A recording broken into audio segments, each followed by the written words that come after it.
회계 투명성 문제가 가장 심각한 원인이라서 투자자 보호 측면에서 이런 요구를 한 거 아닌가 싶어요. 네네. 그러면서 나스닥이 또 하나 추가를 했는데 IPO 과정에서 이 해당 주식을 배정받은 세부 투자자들의 정보까지 공개하는 상황입니다. 그러니까 예.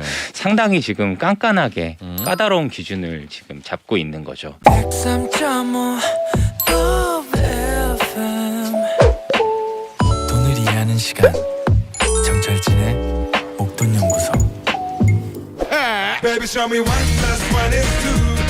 남들보다 빠른 정보하고 투자의 플러스가 되죠. 비상을 꿈꾸는 비상장 주식을 알아보는 시간, 비상장 주식 플러스. 리서치 아름의 이동현 대표와 함께합니다. 안녕하십니까? 네, 안녕하세요. 자, 많은 문자가 와 있습니다. 5947번님, 이 코너 덕분에 IPO 시장도 눈여겨보게 되었어요. 언젠간 돈 벌 수 있겠죠. 해주셨고요. 0306번님, 비상장은 어렵게 느껴져서 시도해볼 생각도 안 했는데 주식과 크게 다르지는 않군요. 이법성님, 이동현 대표님 배우 이기우 닮은 것 같습니다. 이기우 씨 얼마 전에 결혼했는데 우리 이기우님 많이 들으시나요? 아니요, 처음 들어봤습니다. 처음 들었습니까? 네네네. 우리 리서치 아름의 이동현 대표, 미남 대표입니다. 네. 이기우를 닮은 이동현 대표.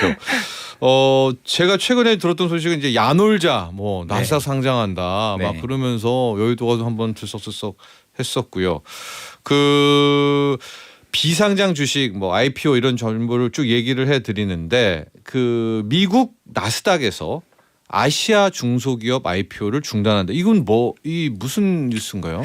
네, 얼마 전에 이제 보도가 나왔어요. 월스트리트 저널에서 이 미국 나스닥이 중국 등 아시아 중소기업들의 상장을 일단 중단한다. 이런 얘기가 나왔어요. 나스닥에 오지 마라. 네네네. 이제 정확히 말하자면 무조건 하지 마라는 아니고요. 이 IPO를 신청한 아시아 기업들이 상장 승인을 좀 더 깐깐하게 보고 세부 정보를 많이 요구하고 있다는 내용입니다. 왜냐하면 최근에 미국에 상장된 나스닥에 상장된 중국 중소형주들이 급등락하는 사태가 자꾸 발생을 하는데 주요 원인은 이 회계 투명성 문제가 가장 심각한 원인이라서 투자자 보호 측면에서 이런 요구를 한 거 아닌가 싶어요. 네네. 그러면서 나스닥이 또 하나 추가를 했는데 IPO 과정에서 이 해당 주식을 배정받은 세부 투자자들의 정보까지 공개하는 상황입니다. 그러니까 상당히 지금 깐깐하게 까다로운 기준을 지금 잡고 있는 거죠. 이 중국과 아시아 기업들이 이 대상이 될 텐데 특히 이제 미국 증시에 IPO 신청한 기업들이 한 30개 정도 돼요. 아시아 기업들이. 근데 이 기업들이 대부분 중국 기업이에요.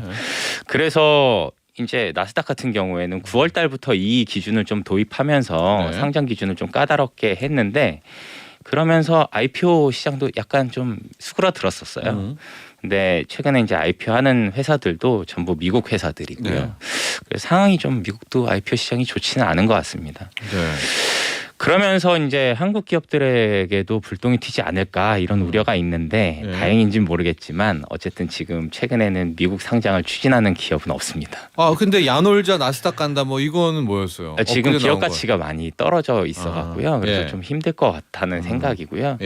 오히려 이렇게 되면은 반사수혜도 있을 수 있어요. 어떻게 보면 이 미국에 상장하려는 회사들, 한국 기업 같은 경우에는 대부분이 우량 기업에 속하기 때문에 이 기업들이 한국 상장으로 다시 선회를 한다면 추가적으로 한국 시장에도 기회가 생길 수 있죠.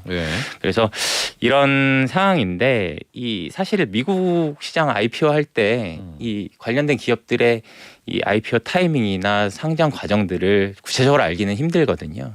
근데 오히려 이런 회사들이 한국 상장을 한다 그러면 적절한 타이밍도 생각해 볼 수도 있고 또 우리 투자자들은 청약에 참여하면서 이 적극적으로 투자해 볼 수도 있는 기회가 생기는 요인도 있습니다. 미국 상장할 때 우리나라 국민, 우리나라 투자자가 막 청약 참가하고 이러기는 어렵죠. 할 수는 있는데 까다로워요. 굉장히 까다롭죠. 자, 나스닥이 중국을 겨냥해서일까요? 아시아 쪽 기업, 그러니까 자국 외에는 좀 상장을 엄격히 상장 심사를 하고 있어서 그러나 우리 이동현 대표의 이야기는 우리나라에도 이제 나스닥 관련 회사가 이러면 그냥 코스피나 코스닥으로 오자.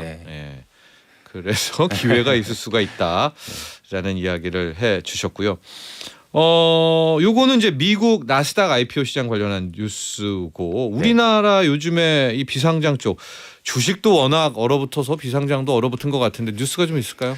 최근에는 유동성이 사실 메말랐잖아요. 그럼요. 네, 유동성이 메말라서 좀 심각한 상황인데 IPO 시장도 사실은 잠잠한 상황이에요. 네. 근데 주목할 부분이 있는데 이 국내 반도체 기업들, 이 소재나 장비를 하는 회사들이 상장을 좀 빨리 추진하고 있습니다. 좀 특이한 상황이죠. 예. 사실은 IPO 시장이 침체돼 있으면은 제 값을 받기가 어려워서 상장을 미루는 게 보통 통상 이렇게 생각을 하는데 네, 이례적인데요. 네, 최근에는 좀 빨라지고 있습니다. 왜냐하면 반도체 기업들, 이 저스템이라는 업체를 시작으로 해서 총 6개 업체가 네. 다음 달 코스닥에 입성할 예정인데요. 수요 예측 자체는 별로 그렇게 큰 흥행을 끌지는 못했어요. 아니 그러니까요. 네. 예. 그리고 공모가도 최하단에도 못 미치게 상장 이 수요 예측이 들어갔죠. 근데 왜 지금 굳이 상장을 하려는 거예요? 사실 이유는 간단해요. 내년에 예. 더 안 좋을 수 있기 때문에. 한시라도 빨리 가자, 네. 입성하자. 지금 사실 기업들이 채권을 발행해도 채권 수요가 다 채워지질 않고 이런 상황이기 때문에 한국전력도 미달라잖아요. 네네네. 지금. 지금 상황 그렇습니다. 그렇기 때문에 사실은 이 IPO를 하려는 회사들은 좀 더 오래, 좀 더 빠르게 진행하자. 제대로 된 기업 가치를 받자는 게 아니라 지금 일단은 생존을 위해서 빠르게 자금을 확보하고 불황에 좀 대비하자. 이런 판단인 것 같습니다. 네. 사실 내년 상황을 함부로 예측하기는 쉽진 않는데 이런 IPO가 좋은 선택일지 내년까지 좀 지켜봐야 될 것 같고요. 예. 투자자들 입장에서는 사실은 좋은 기회가 될 수도 있어요. 어떻게 보면. 왜냐하면 네. IPO 할 때 가장 큰 문제가 됐었던 게 작년 보시면 고평가받는 IPO가 많았잖아요. 너무 많았죠. 네. 네. 사실 지금 정반대의 상황이에요. 제값을 못 받는 IPO도 있을 수 있거든요. 예. 그렇기 때문에 투자자들 입장에서는 오히려 주식을 싸게 사볼 수 있는 기회도 될 것 같습니다. 특히 이제 소부장 관련 기업들 중에 네. 경쟁력이 좀 강하고 이 경제적 혜자가 있고 이 장기적으로 우상향하는 기업들 같은 경우에는 분산 투자에도 나쁘지 않을 것 같고요. 네. 최근 IPO 상황 간략하게 말씀드리면 기업 가치를 높게 받기보다는 자금 조달을 먼저 선행적으로 해서 네. 내년도 불황을 좀 대비하자 이렇게 요약드리면 될 것 같아요. 그렇습니다. 지금 뭐 이야기했던 반도체 관련한 기업들이 자금이 어쨌든 있어야 공장을 돌리든 뭘 할 텐데 자금 조달이 지금 쉽지 않다. 쉽지 회사채 발행 어음 시장이 완전히 죽으니까 네네. 이들이 차라리 주식으로 가서 일단 크게 한번 네네. IPO를 해서 자금을 자금을 확보하자. 선제적으로. 네. 자기 값보다 훨씬 저평가 받아도 일단 손에 캐시가 필요하다. 네, 맞습니다. 투자 입장에서는? 그게 현재의 상황인 것 같습니다. 네, 그러니까 저평가 됐으니 투자자 입장에선 기회가 될 수 기회가 있다. 될 수 있다. 알겠습니다. 자, 최근에 이 비상장 쪽 상황들, 비상장 주식들 전해드렸고요. 자, 지금까지 증권 플러스 비상장과 함께하는 비상장 주식 플러스였습니다. 리서치 아름 이동현 대표 감사합니다. 네, 감사합니다. 본 방송은 투자 판단을 위한 조언일 뿐 투자 결정과 결과에 대한 책임은 투자자 개인에게 있음을 알려드립니다. 정철진의 목돈 연구소